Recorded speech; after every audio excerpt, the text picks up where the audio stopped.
The tale of the SEC and that of a pair of ranked teams tonight is what we're going to discuss here. SEC basketball, two good basketball teams in a good conference go head-to-head with the Gators playing the role of visitor in Tuscaloosa against the Tide, 21st ranked Florida, 15th ranked Alabama Crimson Tide. This is closer to a tournament game than many understand it to be, for several reasons, and I'll cover most of those. I hope you'll understand where I'm going with this. If you believe me to be embellishing and basically trying to sell this matchup to you and through a video, this game in space is critical to the SEC contest, to the SEC tournament, to the SEC schools, those who are fighting for one of those top four seeds, for both programs. And many of those watching and rooting for one side or the other because of their schools or their players in a certain situation in the conference that will benefit from a loss of one of these two teams, the loss or the victory, depending on your perspective, right? The Gators are 18-7 overall in the season, 8-4 in SEC play. Tide, 18-7 overall, 10-2 in the SEC this season. The Tide, a win tonight, and it's game set match as far as them being one of the top four seeds, probably the top of the conference, in my opinion, if you look at the rest of the schedule. The NCAA slate have these two SEC programs scheduled to enter the center circle tonight, 7 p.m. Eastern Time, which means 4 p.m. real time, Vegas time.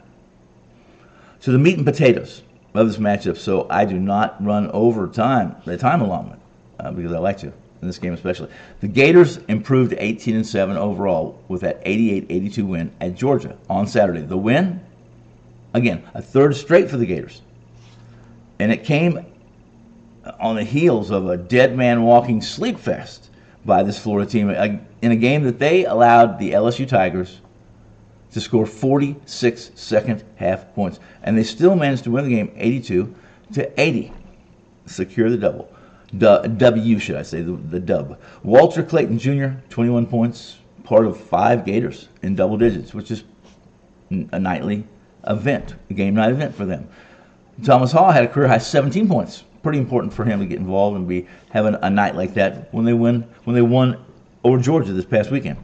A much different Gators team if you watch both games, energy and spirit. But that comes with the performances they had previously against LSU in the second half and a half alone. The Gators come in averaging 85 points per game, shooting 45% from the field overall. They're a capable team from the three line. They've compiled a 34% success rate from beyond the arc this season. Where the Gators are soft, a roster that's inept, it's defending. They allow 77 points per game. The opposition is connecting on 45% from the field, 33 from the three line, and as well, the Gators are number one, the top of the college heap in rebounding ratios and big boards in rebounding. That's allowed them to be soft on defense, really, and still win, but not when it comes to tournament time, SEC tournament time even, the alone big dance time. The Alabama Crimson Tide jumped to the head of the class. The SEC class, they're with that 100-75 win over Texas A&M on Saturday, top of the heap, top of the charts in the SEC, and they'll stay there. I believe they're there. They're there to stay. And again, there's some secrets to Florida and Alabama as far as them being good on game night, because they can be exceptionally good just by the way they execute their offense and at a high rate of shots. And it seems like you blink your eyes, somebody on the Tide with the Gators are making a crazy good shot. Fun to watch though too.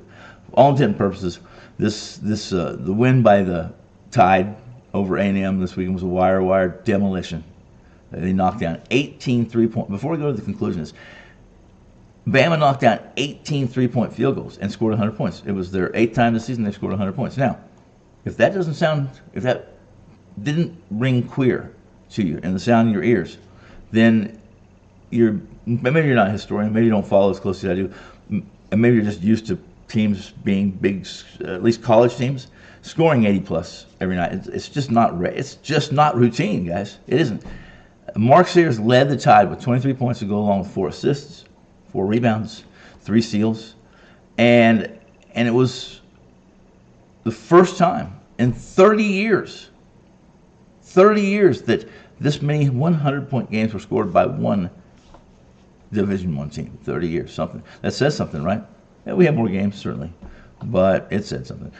Quickly, this is all of Alabama. And listen to this coming from Nate Oakes, a recent quote. This win was big. We have teams right on our tail in the SEC race. We've got to protect home floor. We didn't do a great job on the defensive glass. Alert. You never do. Rebounded 52. We allowed our opponents to rebound 52% of the misses. Not unusual. Oates says, I told the team we have to try to turn them over. You don't do it. This team doesn't do it. This is their Achilles. They don't know how to selectively turn another team over. They don't pick a part of the floor and do it over and over through the game. They just do a horrible job of it. Third, Oates says that they have to get offensive rebounds, that we still have to get stops. Everything he said are things that they don't do very well. They score well. They do enough on offense to counter their liabilities on defense, and that happens again tonight at home in Tuscaloosa. First off, the Gators have a great opportunity tonight. They really do. If they can keep their arms wrapped around the tide, maybe they can stay in this game. Maybe they can stay within the handicap. But give me Bama, or give me a hall pass to another room. I am not stepping in front of the tide, not with the Gators, not at Coleman Coliseum. I'm Tony Finn. Thanks for dropping by.